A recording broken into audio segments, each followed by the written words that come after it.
TDP ప్రభుత్వ కార్యక్రమంలో భాగంగా ఈ రోజున మహాత్మా గాంధీ హోల్సేల్ కమర్షియల్ కాంప్లెక్స్లో ప్రచారం చేశాం. అసోసియేషన్ వారు కూడా మమ్మల్ని ఎంతో సాదరంగా ఆహ్వానించి వారు కూడా ఒక సమావేశం నిర్వహించి మాతో అన్ని అంశాల మీద మాట్లాడడంతో పాటుగా కమర్షియల్ కాంప్లెక్స్లో మరి మాతో పాటు కలిసి ప్రచారం నిర్వహిస్తున్నందుకు వారికి ముందుగా నా హృదయపూర్వక ధన్యవాదాలు, కృతజ్ఞతలు తెలియజేస్తున్నాను. మరి కమర్షియల్ కాంప్లెక్స్ నుంచి కొన్ని వేలాది మందికి ఉపాధి కల్పిస్తూ ఉంటారు. అదేవిధంగా రాష్ట్రానికి కూడా ఒక తనమాలికమైనటువంటి ఈ కాంప్లెక్స్ వలన చాలామందికి ఉపాధి దొరకడం, వ్యాపారాలు సాగడం, ఉద్యోగాలు రావడం అనేది చాలా గొప్ప విషయం అని కూడా తెలియజేశాం. కొన్ని అంశాలను వారు కూడా ప్రస్తావించారు. తప్పనిసరిగా అవన్నింటినీ కూడా పరిగణలోకి తీసుకొని అభివృద్ధి పదాన్ని నడిపించడానికి మరింత ఇలా కృషి చేస్తామని కూడా మేమైతే ఈ సందర్భంగా వారికి తెలియజేయడం జరిగింది. మరి రాష్ట్రంలో వైసీపీ అధికారంలోకి వచ్చిన దగ్గర నుంచి జగన్మోహన్ రెడ్డి గారి పాలనలో వ్యాపారస్తులకి వ్యాపారాలు లేక నరకయాతన వేయించారు. వ్యాపారస్తుల ముఖంలో లక్ష్మీ కళ పోయి మరి వారందరి జీవితాల్లో అమావాస్య చీకట్లు వచ్చినాయి. మరి మరలా వ్యాపారస్తుల ముఖాల్లో చిరునవ్వులు చెందాలన్నా, వారి వ్యాపారాలు బాగుండాలన్నా, టర్నోవర్లు బాగా పెరగాలన్నా జనసేన టీడీపీకి మద్దతు ఇవ్వాలని మేము కోరితే ఈసారి మహేష్ గారు ప్రభుత్వం మారుతుంది, మార్పుకే ఈసారి మా ఓటు, ఖచ్చితంగా జనసేన టీడీపీకి అండగా నిలబడతామని కూడా వారందరూ కూడా మాకు హామీ ఇవ్వడం జరిగింది. చాలా చోట్ల కలిసాం, షాప్కి వెళ్ళి వ్యాపారస్తులను కలిసాం. మరి మధ్యలో ముఠా కార్మికులను కూడా కలిస్తే ఖచ్చితంగా వారు కూడా ఒకటే తెలియజేస్తున్నారు, మార్పుకు అందరూ సిద్ధంగా ఉన్నాం, ఈ కష్టాలు పడలేకపోతా ఉన్నాం, ఈ పాలన భరించలేకపోతా ఉన్నాం, ఫ్యాన్కి ఓటేస్తే ఉరేసుకున్నట్టే ఈ దరిద్రాన్ని, ఈ అరిష్టాన్ని వీలైనంత తొందరగా దించేసుకుంటామనేటువంటి మాట ఈ రోజున ప్రజల నోట్లోంచి వస్తుంది. ప్రజల నోట్లోంచి వస్తుందంటే జగన్మోహన్ రెడ్డి గారి పాలన ఎంత దుర్మార్గంగా ఉందో మనందరం కూడా అర్థం చేసుకోవచ్చు అని కూడా ఈ సందర్భంగా తెలియజేస్తున్నా. రాష్ట్రంలో ఎక్కడ కూడా శాంతి భద్రతలు లేవు. ఎవరైనా మాట్లాడాలంటే వారి మీద కఠినమైన ఆంక్షలు, పోలీసు కేసులు, బ్లాక్మెయిలింగ్కి పాల్పడుతూ ఉన్నారు.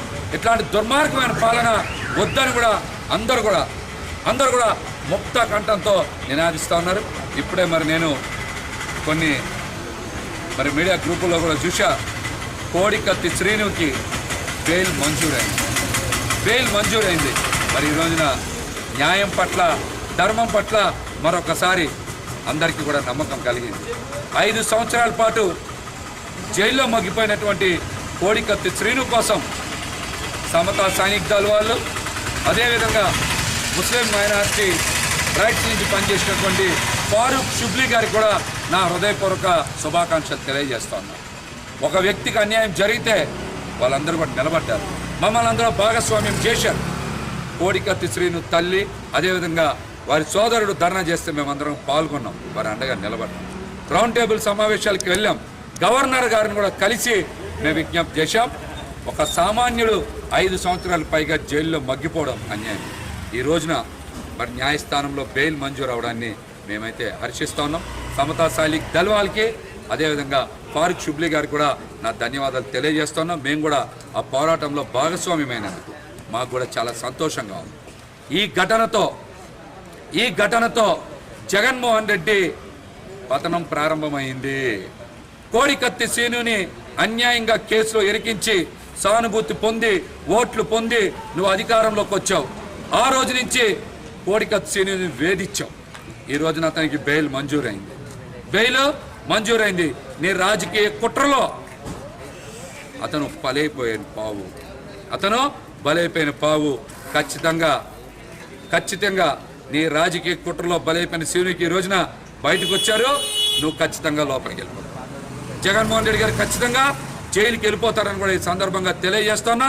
అదేవిధంగా ఆయన ప్రభుత్వం కూడా అత్యంత దారుణంగా పడిపోతుంది.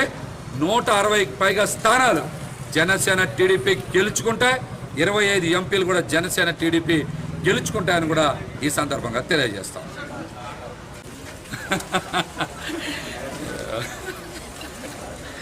పశ్చిమ నియోజకవర్గంలో వ్యాపారస్తుల్ని వేధింపులకు గురి చేయడమే కాకుండా కరోనాలో కాసులు దండుకున్న వ్యక్తి ఎవరో ప్రతి ఒక్కరికి కూడా తెలుసు.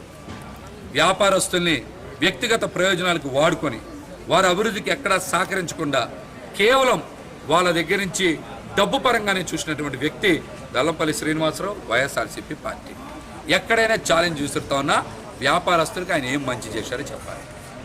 క్యాపిటల్ బిజినెస్ పార్క్కి ప్రభుత్వం దగ్గర నుంచి అక్రమ జీవో తెచ్చుకొని కోట్లాది రూపాయలు రిజిస్ట్రేషన్ ఛార్జ్ చేసి ఎగ్గొట్టిన మాట నిజం కాదా?